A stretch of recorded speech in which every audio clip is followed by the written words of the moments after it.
2024년 6월 30일 일요일 저녁 7시 반이고요. 서울은 7월 1일 아침 8시 반쯤 됐겠네요. 이번 영상의 썸네일인데 제가 제목을 좀 강력하게 좀 썼어요. 자산 증식과 노후 준비는 자가 보유 그리고 미국 주식 쌍두마차 포트폴리오로 해라. 왜 쌍두마차 포트폴리오를 제가 얘기하는지, 하나는 자가 보유, 하나는 미국 주식. 왜 자가 보유만 하면은 좀 유동성 위기에 처할 수 있고 나중에 집을 바로 팔 수는 없으니까 왜 미국 주식만 하면은 왜 그게 또 위험할 수 있는지, 그래서 이 쌍두마차 포트폴리오, 하나는 내 집, 하나는 또 유동성이 높은 유동자산, 뭐 주식이죠. 뭐 한국 주식도 좋고, 뭐 저는 미국 주식을 위주로 얘기를 하는 거고, 쌍두마차 포트폴리오가 재산 증식과 노후 준비에 가장 뭐 적절해 보인다. 그 사례, 제 주장을 실증적인 사례 그 데이터를 통해서 보여드리겠습니다. 참고로 요 주식 데이터는 야후 파이낸스에서 다운받았고, 그리고 미국 전국 평균 집값 두 가지 집값 지수를 썼는데, 그거는 프레드라고 세인루이스 페드, 그러니까 연방은행 세인트루이스에서 운영하는 프레드라는 데이터베이스가 있어요. FRED. 그 한국 사람들 뭐 그 유튜브 하는 사람들 그거 많이 쓰더라고요. 거기서 데이터 다운 받아가지고 제가 그래프를 다 그렸습니다, 직접. 그게 미국 All Transaction House Price Index라는 데이터가 있고, 프레드에. 그리고 S&P 500 지수는 아까 얘기한 대로 야후 파이낸스에서 다운받았다. 이 그래프는 1975년 1월 2일부터 2023년 12월 말까지 약 48년 동안의 미국 평균, 전국 평균 집값이에요. 하고 S&P 500이 얼마나 상승을 했나. 그리고 여기 이 도표 안에 회색 막대 있죠? 막대가 몇 개 있나? 하나, 둘, 셋, 넷, 다섯에서 일곱 개의 막대가 있는데, 요 각 회색 막대가 미국 리세션이에요. NBER에서 리세션 시기를 발표를 하죠. 언제부터 언제까지가 리세션이었어. 그 NBER, 그 National Bureau of Economic Research, 거기서 발표한 리세션을 바탕으로 해서 이 표시를 했습니다. 2008년도 같은 경우는 이게 막대가 좀 두껍죠. 그리고 2020년 이 코로나 바이러스 때는 막대가 좀 가늘고, 그때는 리세션이 뭐 되게 짧았으니까 한 두 달 정도. 그리고 2008년도는 리세션이 좀 길었어요. 그러니까 막대가 다른 리세션에 비해서 좀 길죠. 참고로 여기 1980년대 초반의 리세션 세 번째 막대 왼쪽에서, 얘도 조금 두꺼운 편인데, 요때 그 레이건이 딱 대통령 취임하고 나서 폴 볼커라는 연준 의장이 인플레이션 잡기 위해서 금리를, 페드 펀드 레이트죠, 연준 금리를 거의 20%, 갑자기 20%로 확 올려버렸죠. 20% 근처로. 그러면서 이제 리세션이 바로 왔죠. 금리를 너무 세게 올려버리니까. 그래서 이때도 조금 길은 리세션 기간이었다. 자, 여기 왼쪽에 빨간색은 US All Transaction House Price Index, 미국 전국 평균 거래 가격, 거래가 평균이에요. 그래서 저는 스탠다드하지 않고 있는 그대로 그냥 보여줍니다. 2023년도 12월 말, 여기 오른쪽 파란색 S&P 500이 5천이 좀 안 됐죠. 지금 5천 한 4, 500 되는데, 지금 2024년 6월 말이고, 2023년도 12월 말, 여기서 왜 잘랐냐면은 그 집값 인덱스가 2023년도 말까지 있으니까 요때 자른 거예요. 그래서 75년도 1월 2일부터 2023년 12월 말까지 약 48년 동안에 S&P 500은 약 68배 올랐어요. 67.917배, 68배 올랐고, 파란색, 왼쪽에 빨간색은 미국 전국 평균 집값. 그러니까 집값 기준은 뭘로 했냐면은 거래 가격으로 한 거예요. 실제 거래 가격. All Transaction House Price Index니까. 10.974니까 뭐 11배 올랐다. 집값이 왼쪽 빨간색이고 오른쪽 파란색은 S&P 500 지수. 그러니까 우리가 집을 살 때 보통 미국에서는 자기 돈 주로 한 20%에 은행 돈 80% 해가지고 보통 30년 고정금리 만기 주택담보대출을 받죠. 집을 살 때. 그러니까 30년 동안 그 집을 계속 갖고 있었다 그러면 30년 딱 됐을 때는 그 집에 원리금 다 갚게 되는 거죠. 그때 100% 법적으로는 내 집이 되는 거죠. 그러기 전에는 법적으로는 은행이 더 지분이 많은 거죠. 그래서 은행이 내가 이자를 3개월 이상 못 냈다, 90일 이상 연체했다 그러면 은행이 차압할 수 있죠. 여하튼 간에 근데 집값이 11배 올랐는데 이건 전국 평균이기 때문에 도시마다 서울도 뭐 구로구가 있고 송파구가 있고 뭐 중랑구가 있고 강남구, 그 다 구마다 집값 오르는 속도가 다르고 집값 가격도 다르고, 또 구 안에서도 강남구 안에서도 또 서초구 안에서도 또 어느 지역별로 또 다 집값하고 집값이 오르는 속도 이런 게 다 다르죠. 또 재개발한다 그러면 반포 저기 주공 아파트 옛날 그거처럼 5층짜리 아파트가 갑자기 막 4, 50층, 5, 60층짜리 아파트를 바뀌게 되면 집값이 막 확 점프, 굉장히 막 몇 배 뛰기도 하는 거고 그런 거죠. 미래 가치가 더 커지는 거니까. 그러니까 전국 평균 집값이지만 저는 뭐 한국에서 중요하게 보는 부동산은 다 서울 쪽이고 수도권 다 특히 서울 안쪽이고, 그러니까 대도시 이런 데서는 11배가 아니라 더 많이 올랐겠죠. 더 많이 올랐을 거고, 여하튼 간에 48년 동안에 11배 올랐는데 미국 정규 평균이 근데 보통 아까 얘기한 것처럼 내 돈 집값이 100원이다 그러면은 내 돈 20원에 은행 돈 80원으로 집을 사니까 그 자기 자본 수익률은 11 곱하기 5를 해야죠. 자기 자본 수익률은 11배가 아니라 사실은 55배, 최소 55배다. 근데 사실은 이게 복리 효과가 있기 때문에 딱 5배가 아니라 기간이 길어지면 길어질수록 복리 효과 때문에 5배가 아니라 뭐 6배, 7배가 될 수도 있죠. 그러니까 여기다가 6을 곱한다고 치면은 11 곱하기 6이니까 66배. 그러니까 내가 집을 살 때 75년도에 집을 샀다. 그리고 그 집에 쭉 살고 있었는데 2023년도 12월 말에 그 집값이 11배가 됐는데 자기 자본 수익률, 내가 내 돈 가지고 일단은 집값의 20%를 냈으니까 그거에 곱하기 6 하면 약 한 66배 정도 된다. 레버리지 효과가 있으니까. 그리고 한 가지의 그 시나리오고, 두 번째 시나리오는 그냥 은행에 매달 원리금을 갚는 거죠. 30년 동안. 근데 원리금은 안 갚고 나 그냥 렌트 살래, 세 들어 살래, 월세로. 그래서 그 월세로 나가는 그 렌트비, 생활비하고 원리금 나가는 거 주거비죠. 주거비인데 원리금 나가는 거하고 같다고 가정을 했을 때 S&P 500은 68배. 그리고 자기 자본 수익률 기준이에요. 집을 샀다. 전국 평균 집값 기준으로는 약 한 66배. 근데 대도시에서 쓰면 그게 66배가 아니라 100 몇십 배, 200배, 300배가 될 수도 있는 거죠. 왜냐면은 뭐 전라도 무안에 논 위에 서 있는 무슨 초가집 가격, 기와집 가격이, 그리고 가격이 오르는 속도가 뭐 강남구나 서초구의 그 아파트 가격, 그 가격이 오르는 속도하고 다를 거 아니에요. 아무래도 강남구나 서초구의 아파트 가격 오르는 속도가 더 빠르지 않을까요? 전남 무안 어디 논밭 위에 있는, 아니 논밭 근처에 무슨 초가집이나 기와집보단, 그쵸? 근데 여하튼 전국 평균으로는 이렇다. 그래서 내가 집을 샀든지 아니면 집 살 돈으로 그냥 렌트 살면서 그냥 내가 그거를 그냥 S&P 500에 샀든지 일단은 비슷하다. 실적은 비슷하다. 그리고 여기 빨간색 같은 경우는 집값인데 2007년도 8년도 그때 서프라임 모기지 크라이시스가 있었죠. 리만이 파산하고 2008년도 9월에. 그래서 집값이 하락한 거는 미국에서 딱 두 번 있었어요. 2007년도에 피크치고 2012년까지 약 4년에서 4년 반 동안 내리 하락했고, 이때 미국 집값이 버블이 있었어요.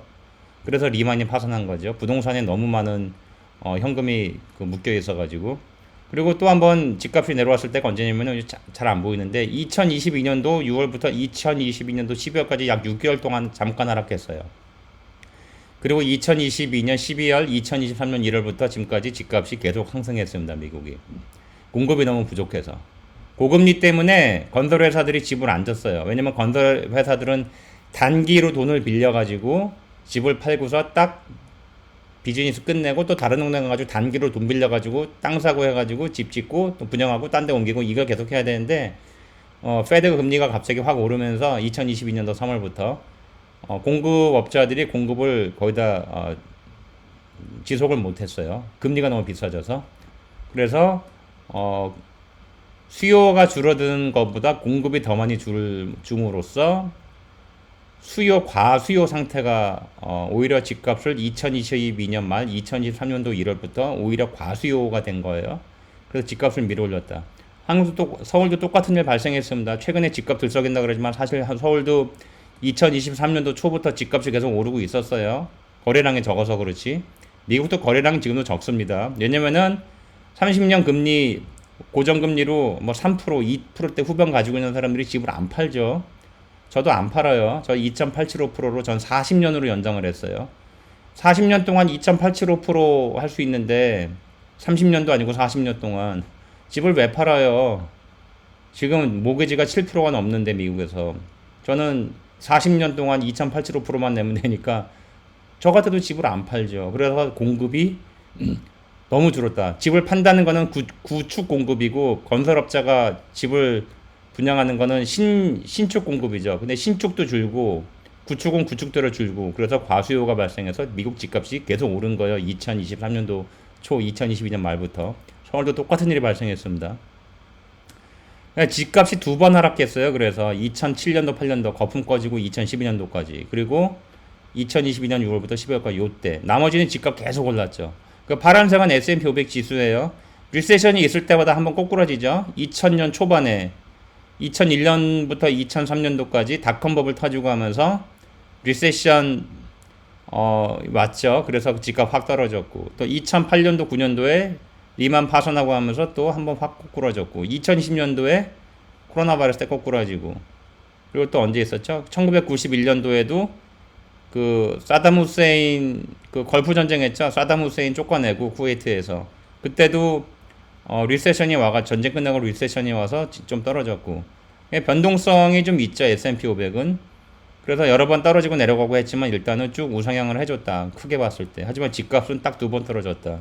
이게 바로 집값이라는 게 인플레이션 해지 기능도 하면서 리세션 때 리세션 와중에 또 재산을 보호해주는 해지 역할도 한 거예요. 유동성이 높은 S&P 500 지수는 확 떨어졌고 개별 주식은 뭐 더 많이 떨어졌죠. 하지만 집값은 딱 두 번 떨어졌다. 그래서 하우징이라는 게 이 자기 재산을 지켜주는 변동성으로부터 지켜주는 역할을 해왔다는 게 증명이 된 거예요. 여기 미국 데이터 사례에서 자 자기 자본 기준으로 봤을 때 리턴 온 에퀴티 자기 자본 기준으로 봤을 때는 S&P 500 사서 48년 묻어둔 것보다 그냥 집 사가지고 그냥 집에 자기가 거주하고 깔고 앉아 있으면서 거주했던 게 수익률이 훨씬 높을 수가 있다. 이건 전국 평균 집값이라고 그랬어요. 이건 곱하기 6하면 66배고 S&P 500 68배. 근데 도시 같은 경우는 몇백 배 올랐죠. 미국도 자기 자본 비율로 따지면 자기 자본 수익률로 치면은 ROE로 그러면 S&P 500보다 훨씬 더 자기 자본 자기가 집을 사서 48년 그냥 갖고 있었던 게 내가 투자한 내 돈에 대한 수익률은 훨씬 높은 걸로 확인이 된 거예요. S&P 500보다. 요거는 케이스 슐러 인덱스인데 뭐 한국에서도 많이 뭐 유명하죠. 케이스 슐러 인덱스. 얘는 데이터가 좀 짧아요. 올 트랜잭션보다는. 그래서 얘는 87년도 1월부터 2023년도 12월 말까지인데 왼쪽에 빨간색이 케이스 슐러 홈 인덱스고 87년도 1월부터 2023년도 말까지 약 36년 동안에 케이스 슐러 전국 평균 집값은 4.9배 올랐어요. 거의 5배 오른 거죠. S&P 500은 19.35배 올랐다. 여기다가 5 곱해봅시다. 자기 돈 20%에 은행 돈 80%로 집 사니까 5 곱하기 하면 25이죠. 그럼 87년도부터 2023년도 말까지 약 36년 기간 동안에 전국 평균 집값 기준으로 자기 자본 수익률은 약 25배고 S&P 500은 19배다. 근데 대도시 같은 경우는 그리고 뭐 특히 최근에 몇 년 동안에 텍사스 뭐 플로리다 이런 데처럼 막 캘리포니아 이런 데 그런 좌파 특히 막 거의 뭐 미쳐 들어가는 그런 그 민주당이 장악한 그런 민주당이 장악한 도시에서 막 폭동을 막 오히려 미화하고 그런 주에서 대거 수십만 명 수백만 명이 캘리포니아 이런 데 탈출해 가지고 플로리다 텍사스로 많이 이사 왔죠. 테슬라도 그래서 이사 간 거예요. 캘리포니아가 너무 이상하게 돌아가니까. 그래도 테슬라도 회사 텍사스로 옮겼습니다. 뉴욕도 굉장히 이상하게 돌아가니까 뉴욕에 있는 많은 금융회사들이 플로리다로 많이 이사 갔어요. 최근 몇 년 동안에. 근데 여하튼 간에 그런 플로리다 이런 데는 집값이 훨씬 많이 올랐죠. 인구가 막 늘고 일이 막 생기니까 젊은 사람도 많이 몰려가고 중년도 많이 몰려가고. 자, 그래서 집값이 그런 데는 케이스-실러 여기 홈 프라이스 인덱스보다 더 많이 올랐겠죠. 그러면 자기 자본 수익률을 따졌을 때는 집을 사는 게 S&P 500보다 훨씬 높은 걸로 증명이 된 거예요. 그래서 제가 썸네일을 자산 증식과 노후 준비는 자가 보유 그리고 미국 주식 쌍두마차 포트폴리오로 하는 게 좋다. 그래서 잘 이런 게 실증적으로 엠피리컬한 그런 테스트 안 해본 사람들이 뭐 유튜버들 대부분의 유튜버들이 그렇고 제도권도 그렇고 S&P 500 사서 묻어두는 게 더 좋아 뭐 미국 주식 사서 묻어두는 게 더 좋아 그냥 무식한 얘기하는 건데 제가 지금 숫자로 보여드리잖아요. 자기 자본 수익률 따졌을 때는 미국에서도 자가 보유를 하는 것이 장기적으로 더 이익이다. 그리고 변동성이 더 적다. 그리고 또 제일 중요한 거 우리가 살다 보면 현금이 필요할 때가 있어요. 현금이 필요할 때가 있어. 한국에서 월급쟁이들이 하는 게 마이너스 통장이잖아요. 여기는 마이너스 통장이란 개념이 없고 홈 에큐럴 라인 은 크레딧이에요. 집을 담보로 그 크레딧 라인을 여는 거죠. 그래서 돈을 크레딧 라인을 그러니까 집을 담보로 해서 그 홈 에큐럴 라인 은 크레딧 HELOC인데 헬록 그것도 뭐 모기지 일종이에요. 헬록을 그래서 열어놓고서 자기가 돈을 빼쓰지 않으면은 이자가 부과가 안 되죠. 돈을 뺐을 때만 이자가 이제 부과되기 시작하는 거예요. 다시 돈을 갚으면 그러니까 내 통장에서 스스로 빼쓰는 거죠. 한국 마이너스 통장하고 똑같은 개념이죠. 그러면 이제 이자 지급, 이자 계산되는 게 딱 스톱되는 거죠. 내가 다시 돈을 갚으면. 그러니까 필요할 때마다 빼쓰고 하는 거예요. 집이 있으면은 그런 걸 집을 담보로 해서 홈 에큐럴 라인 크레딧 구자를 열 수가 있는 거예요. 근데 주식만 갖고 있다. 그럼 일반인들은 물론 뭐 앨런 머스크 같이 뭐 재산이 수백조 되는 사람들은 주식을 담보로 해치 펀드나 골드만삭스 이런 데에서 아주 슈퍼 리시들 상대로 하는 그런 부서가 있어요. 자산 관리하는 그 부서가 슈퍼 리시 상대로 하는 재산이 몇천억 되고 이런 사람들. 그 사람들한테는 가지고 있는 뭐 피카소 그림이나 뭐 테슬라 주식 같은 걸 담보로 돈을 빌려줘요. 그런 사람들한테는. 그게 아닌 우리 같은 일반 사람들은 은행에서 주식만 댔다 갖고 있다. 주식이 아무리 몇백만 불, 몇천만 불이 있어도 몇백억이 있어도 주식이 그걸 담보로 돈을 빌려주지 않습니다. 하지만 뭐 10억, 20억, 5억짜리 집이 있으면은 그걸 담보로 돈을 빌려줘요. 마이너스 통장을 열 수 있다는 얘기예요. 그래서 우리가 살다 보면은 현금이 필요할 때가 있고 주식만 갖고 있으면 주식을 팔아야 돼. 그럼 나중에 주식이 또 상승을 하면은 그거를 회복할 방법이 없는 거예요. 그리고 또 주식을 팔아서 수익이 났잖아요. 그건 또 세금 내야 돼. 하지만 집을 갖고 있다 그러면 집을 담보로 마이너스 통장 구자를 열어서 돈 쓰고 하다가 다시 여윳돈 생기면은 다시 갚고 그러면 집은 집대로 쭉 갈 수 있고 주식을 팔 필요도 없는 거죠. 그런 세금적인 면으로도 자기 집이 자가를 보유하고 있으면은 여러 가지 그 기회비용이나 장기적으로 봤을 때 세금으로 이익 난 거를 뜯길 그럴 우려가 없는 거죠. 그게 나중에 누적되면은 몇십 년 지나가지고 또 그 눈사람 효과 때문에 복리 효과 때문에 자산의 차이가 커지는 거죠. 그래서 제가 쌍두마차 포트폴리오로 가는 게 좋다 그렇게 주장을 하는 거예요. 그 뭐 지금도 뭐 아니야 S&P 500이든 뭐 미국 주식 사는 게 더 좋아 뭐 그런 사람은 그렇게 하세요. 예. 그리고 제가 여기서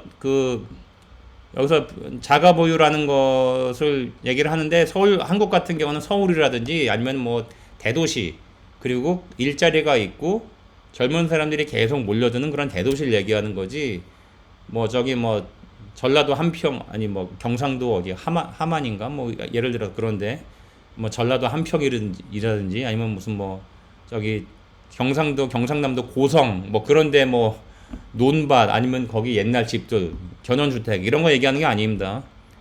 젊은 애들이 계속 몰려들어오는 대도시를 얘기를 하는 거예요. 거기에 자가 보유와 주식을 같이 쌍두마차 포트폴리오로 가져가는 것이 재산 증식과 노후 준비 그리고 중간중간에 우리가 예상치 못한 상황이 와서 급전이 필요할 때 이 집을 담보로 마이너스 통장을 열 수가 있으니까 미국 같은 경우는 홈 에큐럴 라인 크레딧 그래서 오히려 주식만 가지고 있는 것보다는 훨씬 더 유리할 수 있다. 장기적으로 봤을 때. 자, 이번 영상이 여러분의 발상의 전환 그리고 노후 준비, 은퇴 준비에 도움이 됐으면 구독, 좋아요, 알림 부탁합니다. 감사합니다.